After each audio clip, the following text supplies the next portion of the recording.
Hello and welcome, everybody. It is your purpose coach, Teany Hidalgo, and today and every Thursday at 9 p.m., it's your weekly dose of high vibe, forward-thinking, and revolutionary content that encourages you to discover the passions that lead you to your purpose. And I have a beautiful guest today. Her name is Carolina Ruiz. Please introduce yourself and say hello to everybody. Hi, everybody. Thank you for having me, Teany. My name is Carolina Ruiz, and right now I'm the CEO of a cybersecurity firm called Briar and Thorn in Mexico. And Teany and I met through a great group of Latinas Think Big, and just we've been working on this project, and I'm really excited. Thank you for having me. Yay! I'm really excited to have you here. Oh my gosh, you guys, I'm so excited. But before we get into it, I just want to make sure that we are officially live on Facebook. You got to double check those tech issues. Yeah. You know how that goes. That's definitely it. We have to make sure. Yes. So we're going to get into that. Being that Carolina is into cybersecurity, we're going to get a little bit into her technical background, but I'm really excited about talking about your journey. I mean, I won't get into it this hot second. I just want to share on Facebook to our tribe. And then I'll get into it because I'm really excited to talk about one thing in particular with you, which is how you turned your pain into power. Because, I mean, your story is just incredible. When I heard it, I couldn't believe my ears. I was like, I can't believe this happened to you. So, all right. So before we get into your story and I start asking you questions and getting into the nitty details, let me say a little bit of a background on Carolina. So she is, as she said, the CEO of, how do you, LATAM? Is there? No, it's Briar and Thorn. I'm just the Latin American division. Got it. Okay. She is the Latin American division for is a cybersecurity firm. Yes. So what I love is that you've had an unconventional path in the industry, right? So exactly.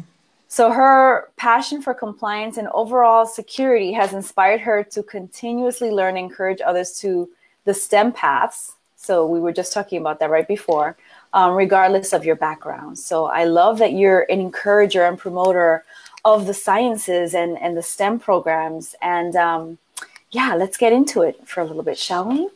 We shall.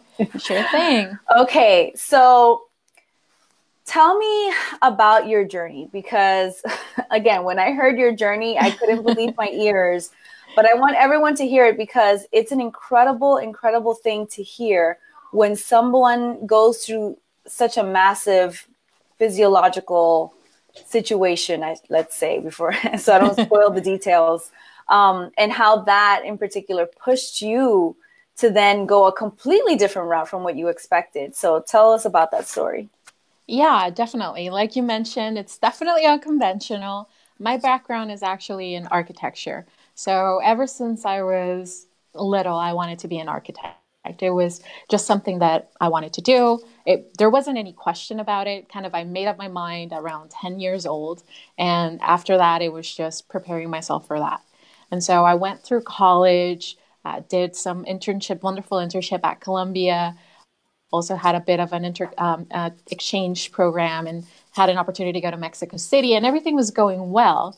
So as every college student will tell you, the first thing that you want to do when you graduate is kind of make it on your own, have that success. And so what I did was I moved from my hometown to the town where my brother had moved, which is Tijuana, at the border with San Diego, to look for opportunities, to look for a job.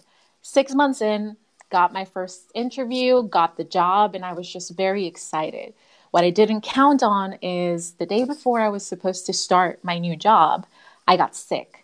And when I mean I got sick, I just felt really bad, kept throwing up, and I'll spare you the gory details, and most of them are kind of hazy. Let's just say she wasn't feeling well. She wasn't feeling quite herself. It wasn't a nice path.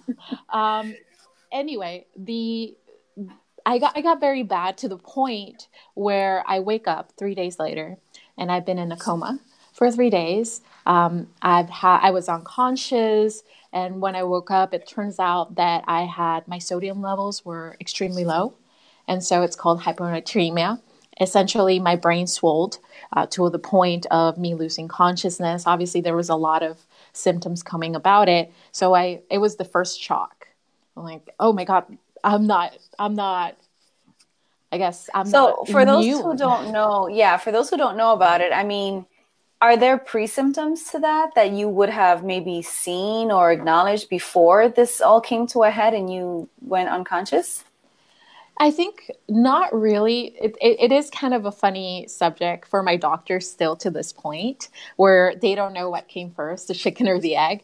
So when you Yeah. have hyponatremia, one of the symptoms is throwing up. It's throwing up, it's just being very dizzy, all these symptoms that I had. But also, if you are very excessively, if you have, let's just say, a gastro disease where you ate something that wasn't quite right or something or other, you can throw up to the point that you're so dehydrated that you can get hyponatremia. So it's really kind of a toss up of, well, what Right. came first? Did you get sick and that happened and you had hyponatremia, or did hyponatremia cause all these symptoms? So Right. I think I got the wonderful version of the doctor's world. It's an act of nature and we'll never fully understand it. So at that point, I woke up and I was in a lot of medication, a lot of pain from everything. And about 2 weeks later, after the meds started to wear off, I noticed that I couldn't really understand people. So you would talk to me, and after 5 minutes, I just couldn't understand you. I could sense I understood the language, I understood the words, but I couldn't understand the meaning. And so for me, that was really frustrating. And then to add a lot of matters worse, I started to lose strength on my right arm or my right side. So I couldn't really walk well. I couldn't really do a lot of things well, couldn't remember things well. And so for me, it was a little bit frustrating, right? So you're coming out of college. And probably a little scary too, right? You had your I whole life ahead of you and now exactly. this. It was kind of that point in my life where I was really excited. So I was really excited to get started. And it was just, I was blindsided Life had by other plans. life had other plans, and it didn't tell me. So Well, you wouldn't have been so pleasantly surprised. definitely was to the point where I started, obviously, rehabilitation and tried to work on retention as much as possible. But after a while, I remember sitting with my doctor, my neurologist at that time. We'd been doing this for a while, and he essentially told me, you know what, we haven't seen the progress that we're hoping for. So I think they thought initially that it was just because it was so recent and that I would start improving, and I wasn't improving. And so essentially what they said is we have to visit the possibility that this is permanent, that potentially you're not going to be able to have a normal job because you can't really communicate with people. Right. You can't retain things. Obviously, going to a job interview with a cane is never a good deal. Yeah, of course. It's not a good omen Not for a good your employer. situation. Exactly. So I remember coming from that appointment and just feeling devastated and angry. I was just like, why? I mean, I don't believe you. I got really upset. Obviously, I got depressed for a little while until I kind of looked at myself and said, well, there's only one person who can actually do things, and it's you. I mean, the doctors can say all they want, but I'm the one that's going to rehab. I'm the one that has to kind of learn to live with this. So I did the first harsh things I did. So I went out and got a job in a call center, and I figured I'm just going to prove everybody wrong. Was this against doctor's orders? It wasn't against it. It was just, you're going to get really frustrated. It was more of, it's not going to be pretty. And so during the training, I had my tricks, and I learned how to kind of retain information, write everything down. And I was very, I was back in the university, I would say. I was just taking it as I was doing my thesis. I was putting my all. I would get home and I would read everything that I was trained on. Then it came for the time that we came to the floor, and I had my first call. And unfortunately, this was an older person, and they had issues with their router, and I had to walk them through it. It was a 20-minute call, which is 4 times more than I could retain. So at the end of the call, I knew I couldn't do it. And it was just faced with that, okay, yeah, this is a limitation. I mean, I can't just deny it. And I think that was the harshest part, because up to the point I was just like, no, you're wrong. It doesn't happen. It's not like that. It's going to be fine. And when I got that call, and I remember that sunken feeling after I hanged up, and I looked at my supervisor and was like, I'm going to have to quit. I can't do this. And so I left that day, kind of figured out, regrouped, try to kind of get a handle on myself of what I could and couldn't do. I got another job, and this time it was as a cold caller. So I was prospecting people, which was perfect, because if you think about it, when you prospect clients, you never last more than 5 minutes on the call. I mean, sometimes less than one. Less than cold one. caller, okay. Bye. And so it was how I started, and I started doing tricks, and I learned how to live with the limitation that I had at that moment, to the point where I noticed that if I had a conversation of 7 minutes, I could retain it. And then suddenly it was 10 minutes. And before I knew it, I was having conversations. And a lot of my coworkers, I remember, because I would say, oh, I remember that. And they would just say, well, yeah, you did. Because obviously I wasn't very public about what I was going through. Right. And, oh, yeah, so... But for me, it was such a milestone to remember, oh, you just said that 15 minutes ago.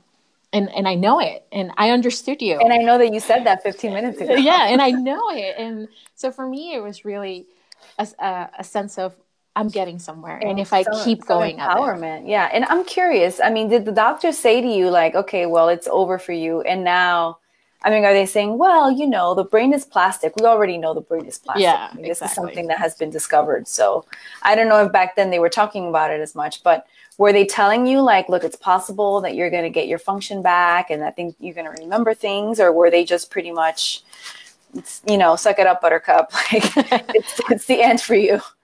I think for my first doctor, it started that way. It started with, you know, it's very plastic. We won't know the extent of the damage. And this is something that all of my doctors have said to one point.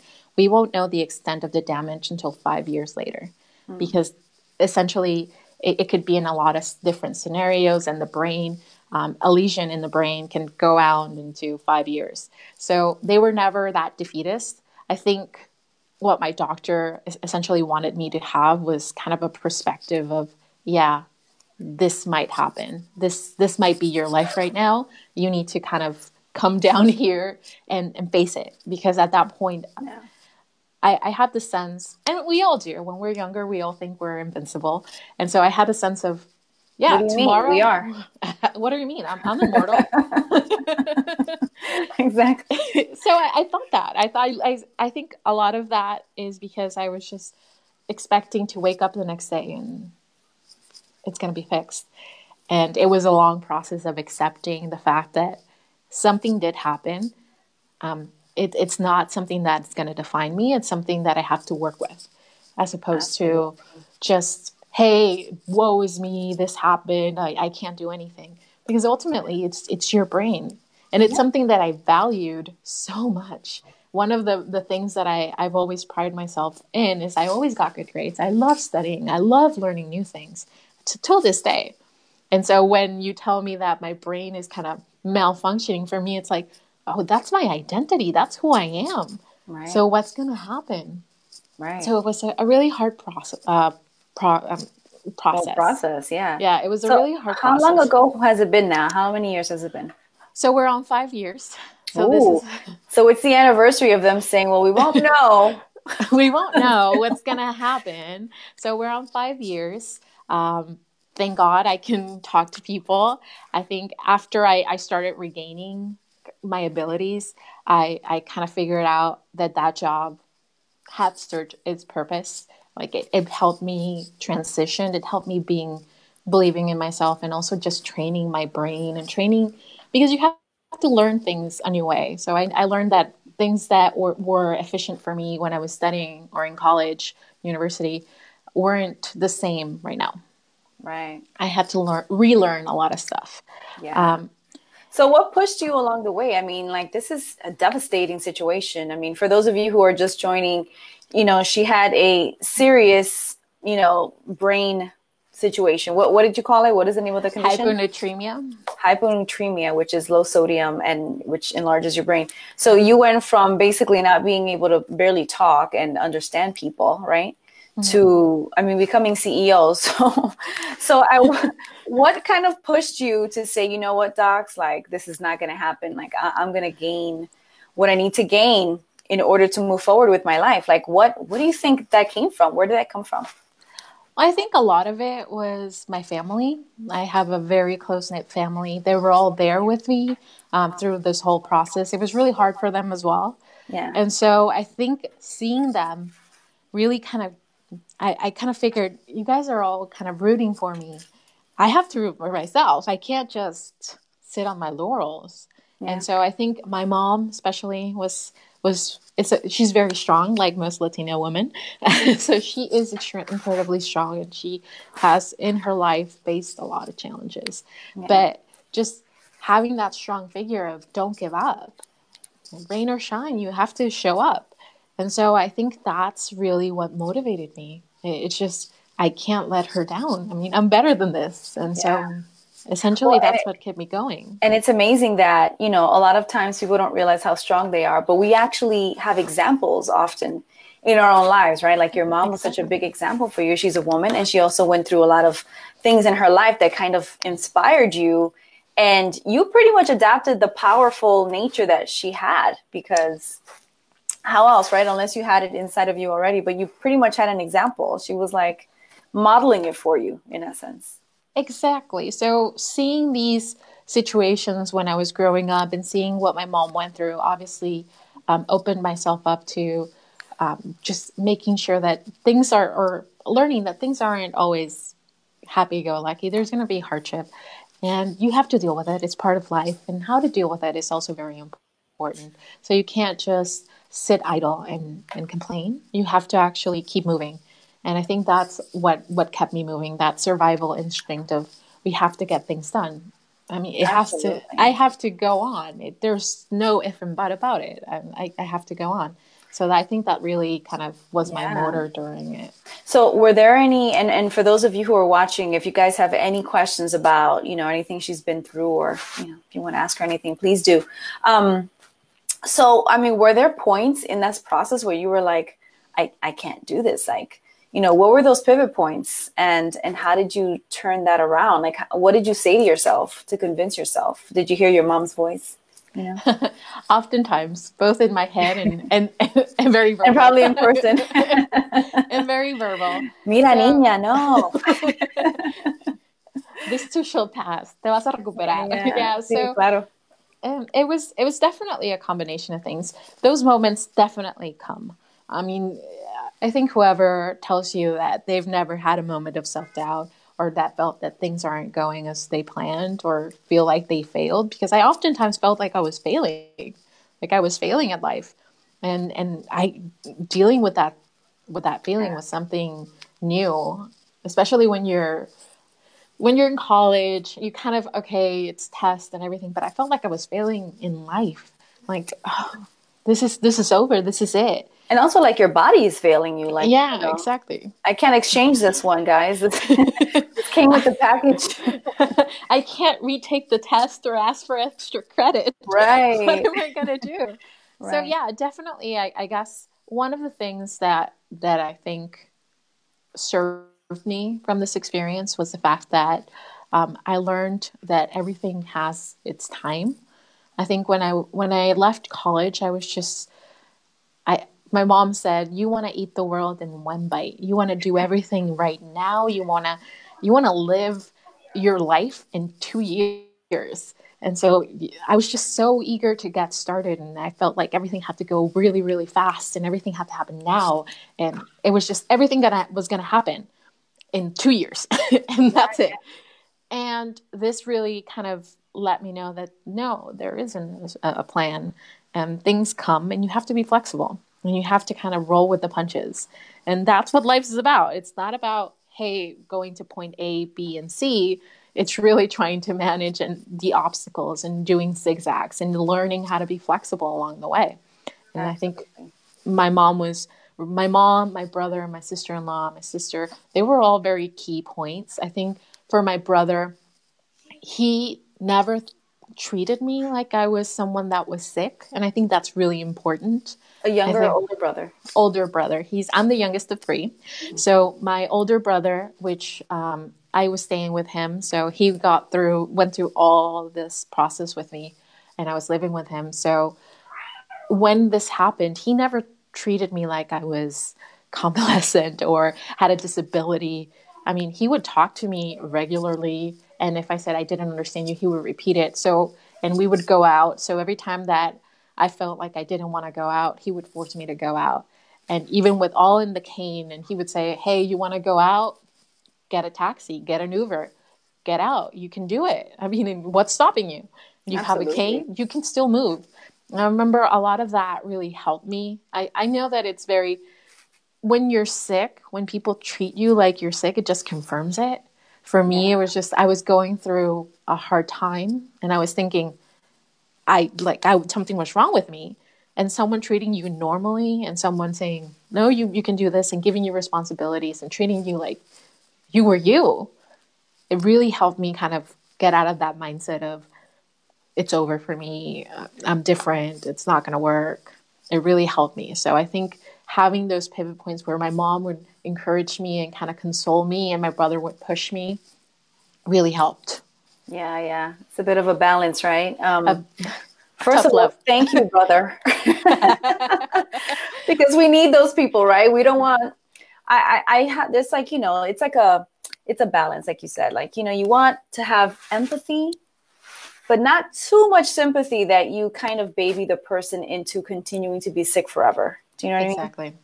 So thank you, brother, for like giving it to her straight and like giving her encouragement and pushing her along. That's amazing, and also I find that, like you said, like, you had an identity. And so now, like, it's almost like your identity was robbed from you from this incident, so they still saw you as that person though. Even Exactly. though you maybe didn't feel that way, so it helped that they kind of were reinforcing and encouraging you to be that person that they know you are, Yeah, definitely. You hit the nail in the head. It really helped me felt like I was still me. It wasn't just like another person, because oftentimes, especially when you're having this sort of, especially issues with your brain and how you're processing things, you start, I mean, I didn't know what I can trust at that point. I'm like, I don't know if my mind is playing tricks on me. Who am I really? Am I remembering things correctly? You start really doubting everything. Right. And having someone just maintaining the fact that, no, you know this, you can do this. No, I mean, I'm not going to baby you. So let's get up and let's keep moving. Yeah. And so, like, you have to do chores and you have to do this and you have to do that. And just pushing me really, really helped me. And then whenever I would kind of feel like crumbling, I had my moments. And I think that's really important, having those moments of, okay, I'm going to have this moment of weakness, if you will. I'm going to have this moment where I acknowledge that I don't feel well. I acknowledge that I'm just not in the best place. Have it, and then leave it behind and next day. Because oftentimes Absolutely. I think we don't give ourselves that time of saying, okay, this sucks. This sucks. This isn't what I wanted. So just feel it, experience it, and then move on. Yeah, absolutely. And I'm guessing you've processed, I mean, it's been 5 years at this point, so you've processed a lot of the experience. What I've seen is that, people tend to have like almost post-traumatic stress about stuff that's happened to them, right? And that stuff gets stuck in your body. Like, it's like, unprocessed feelings about it, unprocessed, thoughts about it and things like that. And it sounds like you were able to kind of keep moving and still and have a life, and more than just a life. I mean, now you're extremely successful. So I'm curious, because a lot of business people are talking about, how they had like some intuition or some guidance that kind of helped them along the way. That was their personal signs. Were there personal signs or like synchronicities or things that happened along the way that you were like, oh my gosh, no, I can do this. I can keep moving. This is right. I should move this way. Like, let me keep going. Yeah. Definitely. I think definitely it was a thing of timing. everything, now that you look down, and you always say hindsight is 2020. So when I look back to those 5 years, it kind of all starts to feel like it was all a thread. It was all somehow interconnected. So if I hadn't made that decision of leaving my first job after my sickness, I wouldn't have applied for my current job. So I applied for my current job, and this is something that oftentimes I don't share. But when I have applied for the current job or for the company, I was about to take another job. I was about to take a job as a PM in a manufacturing company, which was similar to what I was doing in my previous job. I was trying to find something that I was really passionate about. I just wanted to kind of find out what I wanted to do, something that actually made me happy, instead of me feeling like I have to go into an office 9 to 5 and just kind of do my job and leave. And I couldn't find it. 2 days before I took the job, which wasn't the job signing or the contract signing was on a Saturday. On Thursday, I see an opening for a project manager in a cybersecurity firm. I knew nothing about cybersecurity. I'll be completely frank. I knew nothing about cybersecurity. Thankfully, because of architecture, I did know about renderings, and I knew enough about the logistics to kind of carrying me through. I had an interview with my boss, this global CEO, Nate. So I had an interview on that Thursday, and it was the weirdest interview that I had in my life. It was via phone. She interviewed me. We talked about project management. We talked about passion. We talked about just what they were doing. And I felt really kind of excited about it, and just immediately clicked with her and the call. And she hired me on the spot. Wow. So she hired me on the phone and said, "Hey, can you come in tomorrow? I know it's last minute. Just sign the contracts and get you started that same day." Wow. And I remember saying yes. And after that, my sister was with me when I was having that interview. And I looked at her and said, "Did I just do something crazy? Like, I don't know anything about Had this you company." left your previous job yet? Or were you? Yeah. Okay, you had left it already. So I left my job. I had savings. So I left my job, and I gave myself 6 months. So I gave myself 6 months to either find something that I really wanted to do or get back to what I was doing. Yeah. I mean, I gave myself 6 months because that's all I could afford. Well, and and it's very smart. And I was just writing something about this. How, people just, oh my God, I think I found it. I just want to leave now. And I'm like, no. Unless you have a nest egg, which you did. I did. Unless you played it smart and had a nest egg, and you can afford to have like whatever many months, and if it's a business, like, your own business, and you probably need at least a year or two. Exactly. But luckily you were just between jobs. But that's smart though. Yeah, definitely. I think I've always kind of erred on the side of caution. Yeah. So I'm one of the smart planners. So my core is a project manager. So I had to plan. So I had, 6 months, I need to find something. And I was kind of, you get the sense where it was a really good offer, this other job that I was offered. It was a really good offer, higher pay, great benefits, all that. But you get that sense of that feeling of, oh my God, here we go again. Like signs. Exactly. So you get that feeling of, oh my God, I'm just settling. And it felt awful. So I took this interview, and it ended up changing my life. I got the job. I kind of jumped into an industry I knew nothing about. And in so 24 what made hours, it weird? I'm curious, because you said it was the weirdest interview you'd ever had. What was so weird about it, without going into details? Because, it's cybersecurity. I don't want to spoil it. I think it was weird for me because I hadn't met her physically before. And at that time, all my interviews were kind of going to that office. So for me, it was just weird. And the fact that everything was done remotely. I never met her. I didn't know much about the company. So, I mean, I obviously did my research, but I couldn't understand half of it because I didn't know what cybersecurity was. So it was really kind of going in blind a little bit and showing up the next day. And I remember showing up the next day and just taking a deep breath of, oh boy, like, what are we going to do? And when I got in, it felt natural. It felt right. I mean, I obviously had a rapport with my boss.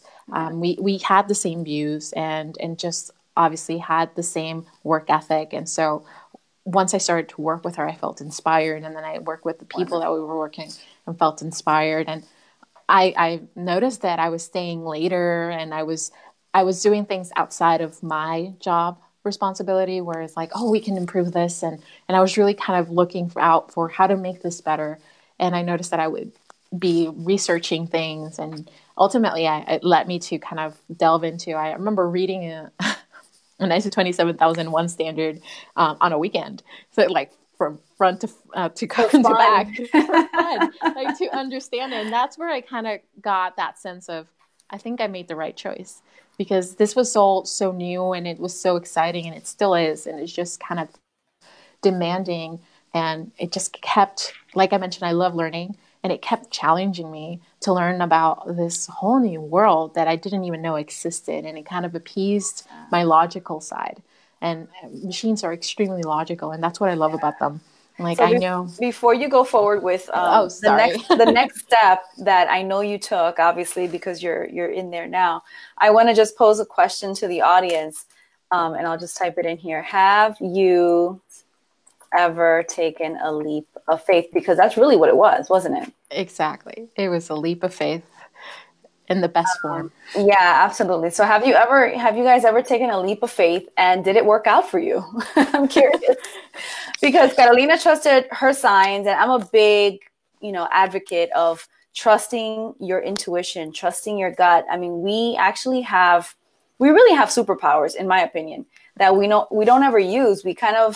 We tend to be very logical. And I know that you come from a very logical place. I also studied engineering, so I also came from a very logical place. But even still, you can feel it, especially having gone through such a massive experience that you had, right? It was, it's like basically, it's almost like, they say that when some of your senses are gone, you have to rely on other senses. In some ways, you had to do that. You know what I mean? So I'm curious if anyone has ever taken a leap of faith. So we'll let them respond. But in the meantime, let's keep chatting. So, I mean, there were so many blocks of your personal situation, but you finally made it to the cybersecurity firm that you'd never heard of, didn't know anything about. You had one interview over the phone. And you took the job on the spot. I mean, all of these are like insane, right? Anybody who hears the story would think that you're crazy. Probably a little bit true as well. Here's one. Ronnie says, I have taken a leap of faith and it was the best decision ever. Yes, Ronnie. Hi. I agree. I have had also many pivot points in my personal life where I've had to take a leap of faith. And let me tell you something, it's not easy, right? It's not. No. You luckily, you kind of were, you had options. Yeah. Some people don't. Some people have to just, run with it and go with it and like just trust that, God, universe, whatever will provide and will help them land safely, so to speak. Yeah, definitely. And I think when I was put in that situation, it was, I remember talking to my sister and just going, kind of bouncing ideas off her and just saying like, oh my God, is this crazy? What if this isn't even a real company? And I started thinking about, your mind goes wild. So I started thinking about what if this is like a phony company? What if I'm going to get, I don't know. Why'd they hire me so quickly? What's that about? Exactly. Like, what if they just fired one and they just want to get anybody in? Had all these thoughts. And when I went there and I figured, I woke up and I figured, look, what do you have to lose? I mean, you can show up, and if you don't like it, you can always leave. You can always leave and sort yourself out. Just have someone drop you off and make sure it's a real building. Yeah, exactly. So no, I made sure of that because my sister was with me, just like, what's the address? And we checked it and Googled it. It's like, okay, it's a real building. There's people going in. Yeah, no, you never know. So we did do homework. I'm not going to lie. But I live in New York, so we're a little bit more like cautious about crazy people and crazy companies. But I'm so glad it worked out for you. So it definitely did. So let's continue with your story. So now you're working for this company, you're working crazy hours. And by the way, I can relate to that too, because when I first started working for one of the IT company that I actually worked for during the day, I was also working like weekends. And it's like, when you love what you're doing, it's like you want to like ingest it as much as possible. You want right? to ingest everything that they throw at you. Yeah, absolutely. Yeah, definitely. So what did your boss say? Like, what happened in the office? Like, what was going on during that time? So one of the things that my boss said is, I really need your help right now. We have a project that we have to start, and I really need a project manager to help me out and make sure. So the crazy kind of, it's really fast paced. Obviously, cybersecurity. We had a new client that we had to onboard. I knew nothing about it, and she basically sat me down and said, "Okay, look, I know you just started today. I really need you to catch up. I know you don't understand essentially what we're talking about in the project, but essentially, I'll guide you through it. If there's anything that you need, I'll guide you through it. I just need you to help me making sure that we cover the deadlines, that we have the milestones, that we have the budgets, and make sure that everybody's doing their job. But I'll walk you through it. If you can, let's work this weekend. I know it's unorthodox, and I know." And at this point, I've gone so down the rabbit hole already that I had to say yes. And as I started to learn, we had a sync up in Saturday night, and then on Sunday, preparing for this meeting on Monday. And it was like I found my fix. It was just something where it felt so right, where I'm talking about passion. This. Well, and as you mentioned, it's a very logical, very scientific. It's right up.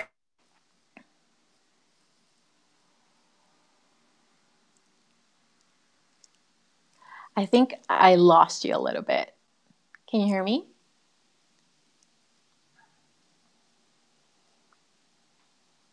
Hear me. Oh, here we are. Yeah, here we go. I can hear you. Okay. Can you still hear me? Yes, I can. Okay, good. I was saying that this seems to be like right up your alley though, because like it's something that was scientific. It's like it requires you to use your brain a lot. Like it's like right up your alley with the kinds of things that you like. Yeah, definitely. It was something that I've never considered before, to be honest. And I think this is something that happens to a lot of people. You have misconceptions about what a field means.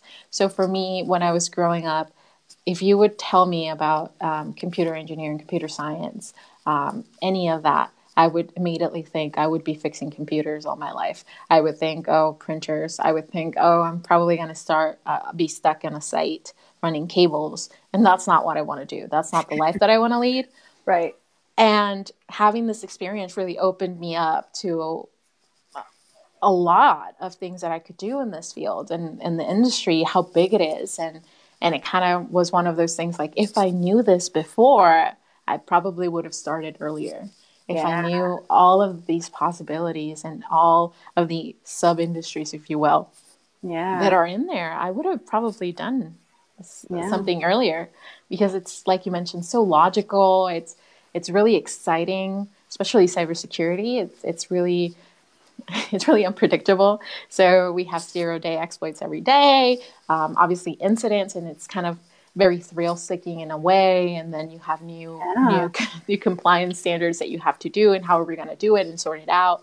And so it's a little bit of everything, so theoretical and practical. And I felt like it clicked. It was where I needed to be. Awesome. So I'm asking the audience, have you guys ever been so inspired that you worked nights and weekends? I'm curious how many of you have actually been so so pumped up about working and doing what you do, whether it's your personal business, whether it's working for someone else, whatever it is, your side hobby. I'm curious if you guys are working, crazy hours like she was. And where did it take you? I'm curious. For me, it got me raises. I don't know. With you, it took you a lot farther. So let's get into that. So you became so involved in everything that was going on. And so how did she make you this offer that you couldn't refuse?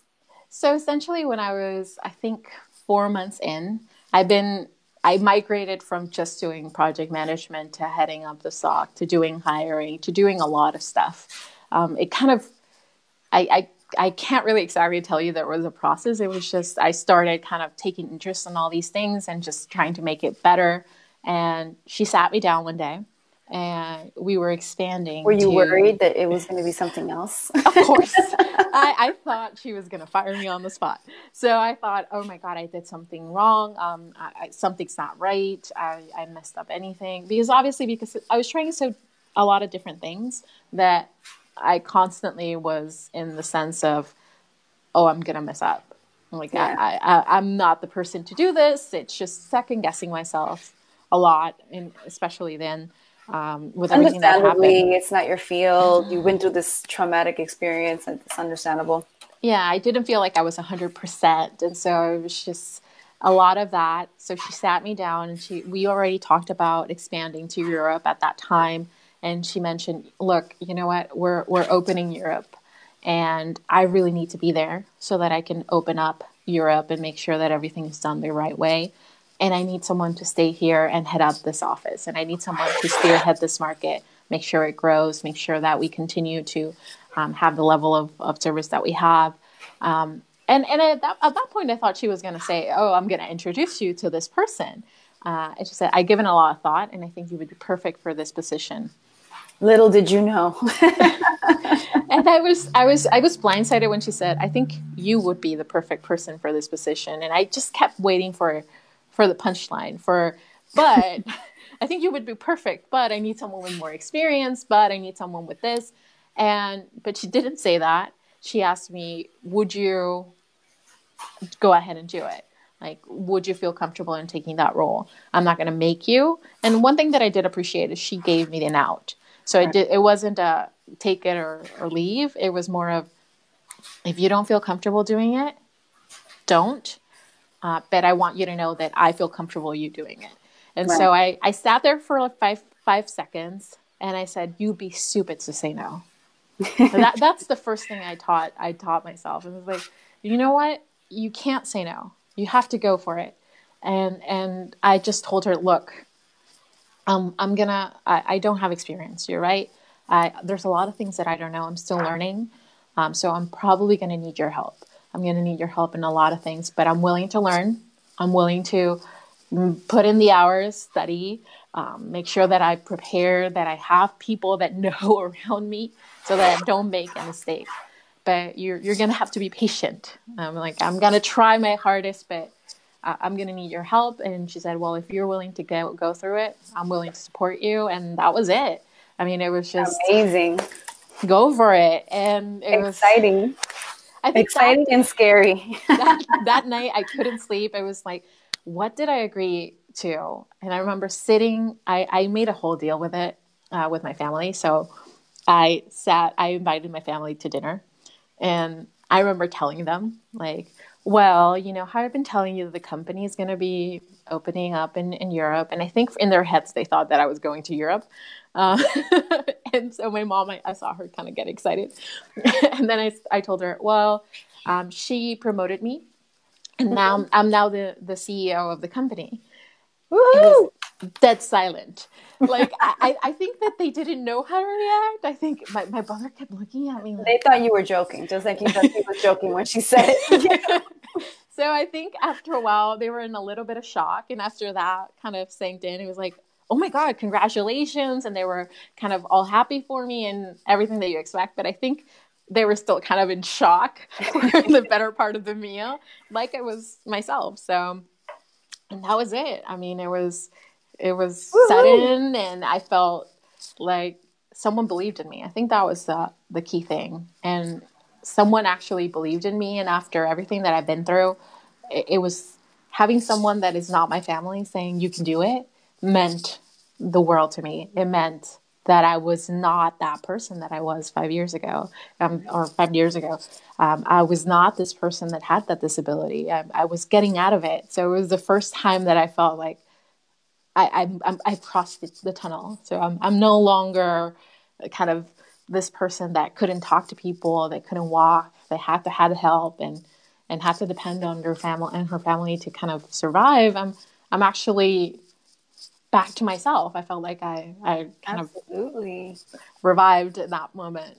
So now I can ask you this question because it's like, hindsight is 2020, right? So now that you've experienced all these things, now you're CEO of this company. I mean, you basically had a condition that no one thought you would get over, and you pretty much weren't going to be able to function. Now that you're seeing everything in hindsight, where you are now, like, what do you think the meaning was behind everything that you experienced? Like, what do you think was the point of all of that? I think there was, and this is something that I've thought about over the years a lot. I think prior to all of this happening, I kind of felt like my life had to go a certain way. So this has to happen and this has to happen, and it all has to happen very fast. And I remember the last years of college, I remember having my day filled because I wanted to graduate as early, and I wouldn't allow myself to graduate late, and I wouldn't allow myself to. So I was really, really stuck on, this is the plan and I have to follow it. Rain or shine, it has to be done.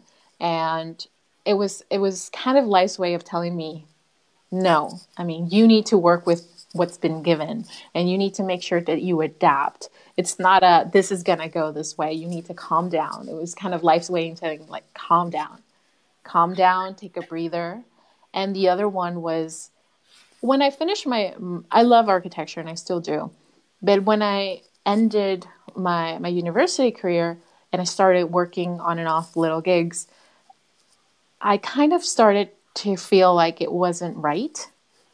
And I was really scared of admitting it because it was something that I planned since I was 10 years old. So I'd taken classes for it ever since I was like 12. I had, drawings and everything. And it was all just mapped out. So it was really hard for me to accept that everything that I put into it might not be what I wanted. And so it was really hard for me. And I remember those first months of me saying, look, no, it's just that you haven't found the right company. It's not that you don't like it or you don't like the field. I love architecture. I love it in the sense of creativity and the art essence behind it, but I didn't feel passionate like my colleagues did. I saw colleagues of mine that would do wonderful things and stay up all night and read all these articles. And I think I was like you did for cybersecurity. Exactly. And I felt so guilty about it. I felt guilty about accepting the fact that, you know what, this is not the right path, and just switch my plan. I didn't want to accept it. And I think that also helped me kind of, hey, it's okay. I mean, it's okay to change your mind. It's okay that if you had a plan that you had to change it. If you thought that you were going to be a doctor and now you decided to be an artist, it's okay to make that switch, and vice versa. I mean, and nothing happens, and it's never too late. And I felt like if I was going to start over, I would be at a deficit. I wouldn't be successful. And I think I was just so scared most of the time that this experience really helped me kind of see it in a different perspective. Absolutely. So, I mean, basically life had to kick you in the butt. Just a exactly. A little bit. A little bit, just to get you on the right track, and to say, Carolina, wake up. Yeah. So now that you obviously can see all the things that you were experiencing, and how you pretty much knew that journey that you were on wasn't the right one. It's just you were afraid. What do you think was your block, and what do you think tend to be people's blocks and patterns of belief that kind of prevent them from like pursuing what they really love and what they might find outside of what they're doing day to day?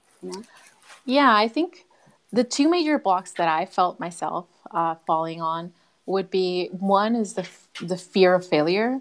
So I have I mean, it doesn't go away. It's not like I'm cured now. You still have that. But you're human. Exactly. So I'm not an alien. I still feel fear of failure.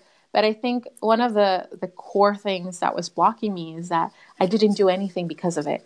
Like, I was stuck on a path since I was 10 years old, and I did not deviate from it because I had a feeling that if I didn't do it this way, I was going to fail because I was ill-equipped, ill-prepared.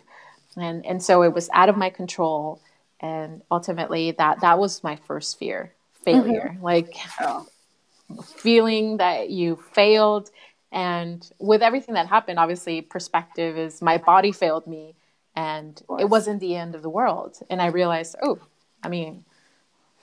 life goes on. whether you want it or not, whether it's hard or not, it keeps going. So I think that was one. And the other one is the preconception. I think for me at that point, it felt like I was too old to start over in something else. Like I didn't want to go back. And believe me, I wasn't old at that time. You were in your 20s. I know that now. But at that time, and I think at that time, I felt like I was running out of time. Like I mentioned, I was really in that mindset of I have to do everything now. So I felt like I was running out of time.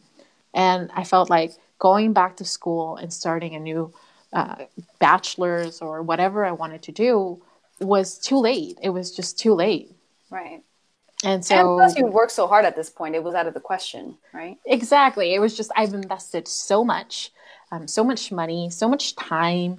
I've gone to, for example, like I mentioned, I had an internship at Columbia, which I really appreciated, and I learned so much about it. And I felt like I'd be throwing all of that away. And I fought hard to get into that internship, and I fought hard to go on an exchange program, and I fought hard to get my grades and pay for college and all these things that I felt like I was just throwing them away if I didn't continue on that path. So I think that's the second block that most people had is, the time that I've invested, so I need to stick with it, instead of saying, well, look at the time that you're going to keep on investing. And so I think those are the two major And blocks. I mean, interestingly, you were in your 20s still, so it's obviously, looking at it now, and most of us would probably say, oh, girl, you were really young. So Exactly. But that said, there are many people now who are, 40s, 50s, 60s, right? Who are thinking, I hate where I am, but I'm too old. It's how can I do this? How can I move forward, right? So now the question to you is like, when the shit hits the fan in your life, like, what do you use now to move forward? Because that's what these people need, right? To continue moving and to like make a decision that maybe is the road less traveled, right? What do you do now to sort of, convince yourself and to like use the best things inside of you to move forward? I think a lot of it, especially when in my industry, this happens a lot. So there's a lot of incidents. There's a lot of things that happen that are unpredictable. And I think the first thing that I always try to keep myself is calm. And like, you can't really think when you're worked up, when you're very anxious, and try to be as impartial as possible. Like, if this was my friend who was telling me this, what would I say? If she was coming to me and said she was unhappy with her job, that she felt like she was wasting her time, she felt like she wasn't fulfilled, and all of this, what would I tell her? And immediately I would know what I really wanted to do, instead of, but I'm too afraid. So that's what I usually do. For example, if there's an incident, I would think about it. Well, if a client was asking me how would I deal with an incident, what would I tell them? And so I would go through kind of that process in my mind, and then it's like, well, that's what I need to do. I mean, that's really what I need to do. There's no ifs and buts about it, and everything else is just noise. It's just me being insecure. It's just me being just scared, just being frazzled, if you will. Right, absolutely. So I'm asking the audience, what do you guys do when the hits the fan? I'm curious. We all have our ways. Keep calm. And carry on. Exactly. I like that though, because that is actually the key, right? Because you can't solve, as Einstein says, you can't solve the problem with the same mindset that created it. Exactly. In the way that you were talking about it, you are basically taking yourself out of that situation in order to give, guess what, perspective, right? Because now it's someone else that's going through this experience. Now you're looking at it through, you're watching it through your own eyes, but looking at someone else's situation, for example. So that way you are able to sort of have perspective and maybe give a unbiased answer, right? Not one based on fear. Exactly. Yeah. Well, I hope it does, at least. Absolutely. So what do you recommend for people? And you guys feel free to ask questions to Carolina. You guys have been asking, hey, Liz, feel free to ask questions. And if you have any thoughts on what we're talking about now, about moving forward when things get crazy, please let us know. Okay, so What do you recommend for people who are trying to pursue their dreams and feel, their hands tied or limited in some kind of way? I think it's important to have a plan in a sense of okay, be real with your situation, understand where you're going for. For example, like you mentioned in the beginning of our call, it's just sometimes people, oh, I'm going to follow my dream and leave my work, but I still have to pay rent and I don't have a nest egg. And it's, Right. that's kind of setting yourself up for failure. And I've seen that happen where you're kind of sabotaging yourself. You're so scared that you're making all the wrong decisions. So I think one of the things that is really core is understand what you want. What is it that you want to achieve at a long or short term? And then figure out what's the best way to get there. So for me, I love compliance. And when I started having a as a project manager, I knew that I couldn't just show up the next day and do an audit. So I knew that I had to read all my standards. I knew, okay, what don't I know? I need to know what I don't know first so that I can address it. And so that was my first step. I'm like, okay, what do people in the industry do? Talk to a couple of people in the industry, figure out what their day-to-day looks like, and then try to make sure that I lead myself to it. And so I took courses, I studied webinars, and finally I got my certification. And so that point, and I started obviously doing internal audits and so on and so forth. So it's knowing that it's not going to be immediate, that you have to work towards it. And in order to work towards it, you have to understand where you want to go. Right. So clarity and research. Exactly. Clarity for a lot of people is one of the harder ones because research, once you know, is a little easier, right? You can go out and search for it. I mean, Google. Right. Clarity is the part that people seem to struggle with in my experience.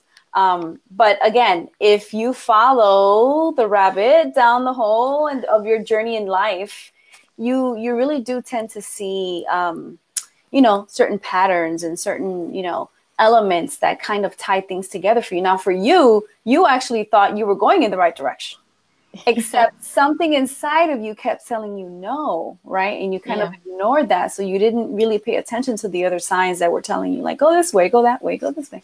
So it's important to follow your gut too on certain things. Yeah, definitely. I think a lot of times we second guess ourselves.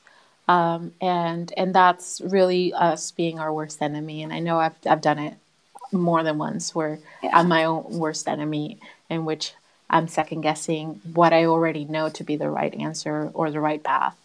And I'm just too scared to kind of own up to it and say, okay, it's something that I need to do.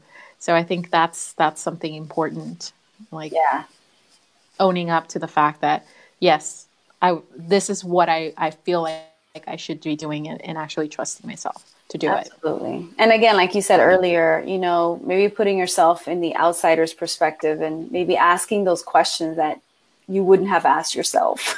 Exactly. We tend to be a little bit more nicer to ourselves or just not be as truthful as we would. For example, I have two best friends. I've known them all my life.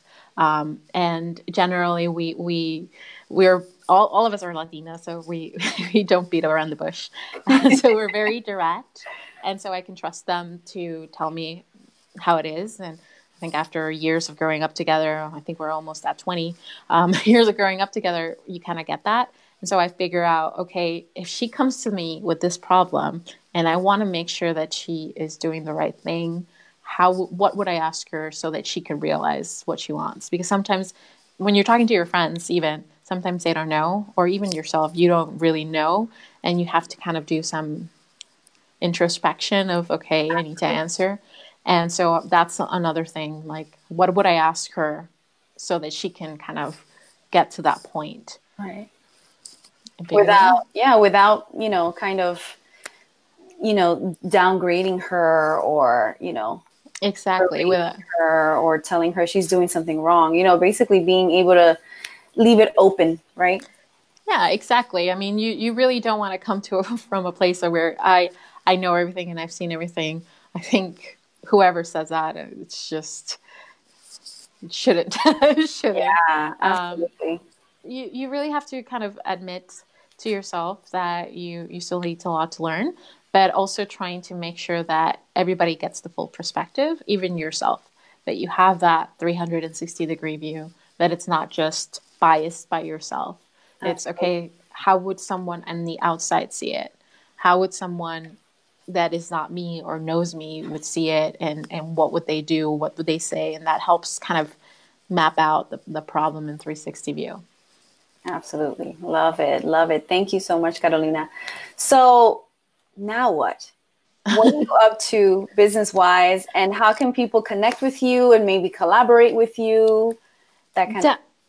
Definitely. So right now, as you mentioned, one of my true passions, as well as cybersecurity, is just making sure that people similar to myself that are either in a non-linear path or are currently in high school or just don't know what to do, know that these are options, know that STEM or technology for young boys and girls, that they know that those are options. And it's not just sitting with a printer and fixing it, making sure that people in the industry also know. I mean, a lot of our guys didn't start in cybersecurity. They started in networking or development.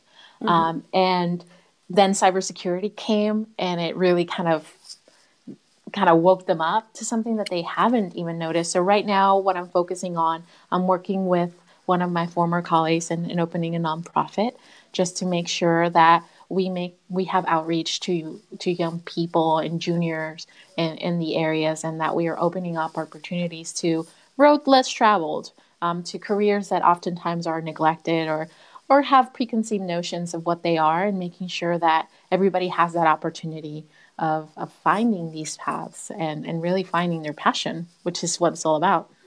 Absolutely. And I love that your story is a perfect example of that, because literally you were on a different path. You had no idea that this field even existed.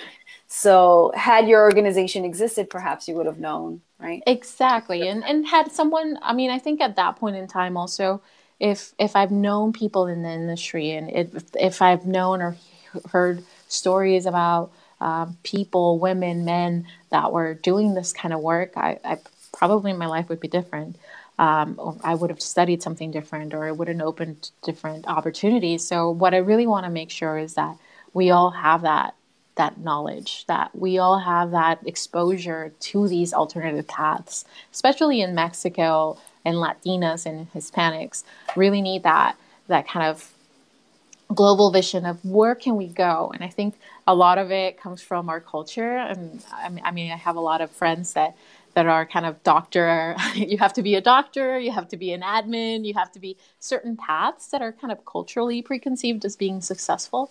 And oftentimes being a mathematician isn't on the top of the list, or being a chemist, or so I mean, all these things are incredible industries that have a multitude of fields, and I think it's really something that we need to work on and make sure that it's reachable for everybody.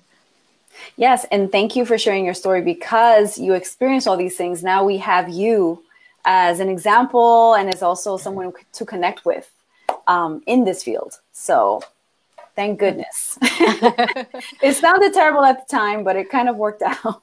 It kind of worked out. So I think that I don't regret it. I think in hindsight, I mean, obviously, I'm not going to say that I was super thrilled of having these challenges if I could have gone without them, but I think they served a purpose. Absolutely. And they keep serving a purpose. Absolutely. So thank you. And if you guys want to reach out to Carolina, I just posted your Twitter and your LinkedIn, so you can find her there. And obviously you can connect with her here on Facebook. We will be checking for questions and comments in case you guys have any questions for her. We're both going to be manning the comment section. And yeah, that's it. That's it. Thank you, guys. Do you have any final thoughts? Always a question. Well, thank you so much for having me. And I think all in all, what you're doing is really something that I think we all need to have a little bit of, and making sure that we all have a good perspective, just making sure that we're all kind of following the passion and really trusting our instincts. So I really kind of admire that you're taking this series. I watched last week's as well. So definitely giving a platform for people like me, and also giving some for the viewers like I was last week, is just perspectives and learning from each other. I think that's something that's really positive, and thank you so much for giving me the opportunity to be here.